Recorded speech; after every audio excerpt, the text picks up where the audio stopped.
দরিদ্রদের মাঝে শীত বস্ত্র বিতরণ করেছে বাংলাদেশ জামায়াতে ইসলামী। মুন্সিগঞ্জ সদর উপজেলার বাংলাবাজার ইউনিয়ন বাংলাদেশ জামায়াতে ইসলামীর মুন্সিগঞ্জ সদর উপজেলার বাংলাবাজার ইউনিয়ন জামায়াতের উদ্যোগে শুক্রবার ২৭ ডিসেম্বর সকালে স্থানীয় কাপন মার্কেট এলাকায় এই শীত বস্ত্র বিতরণ করা হয়। বিতরণ অনুষ্ঠানে প্রধান অতিথি ছিলেন বাংলাদেশ জামায়াতে ইসলামীর মুন্সিগঞ্জ জেলা নায়েবে আমির মাওলানা মোহাম্মদ নুরুল হক পাটোয়ারি, বাংলা বাজার ইউনিয়ন জামায়াতের সভাপতি আব্দুর রাজ্জাকের সভাপতিত্বে অনুষ্ঠানে বিশেষ অতিথি ছিলেন মুন্সিগঞ্জ সদর উপজেলার আমির নুরুল আমিন শিকদার, সেক্রেটারি মোহাম্মদ মজনু দাওয়ান, মুন্সিগঞ্জ আদর্শ মাদ্রাসা অধ্যক্ষ মাওলানা মোহাম্মদ মাহবুবুর রহমান,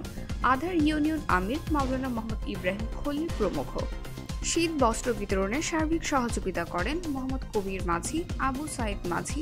মোহাম্মদ আব্দুল মোতালেব, মোহাম্মদ সাইদুর রহমান খোকন, মোহাম্মদ মিজানুর রহমান মোল্লা, মাওলানা আবু তাহের, মোহাম্মদ আলী, মোহাম্মদ আরফ আলী, মোহাম্মদ রূপচাঁদ,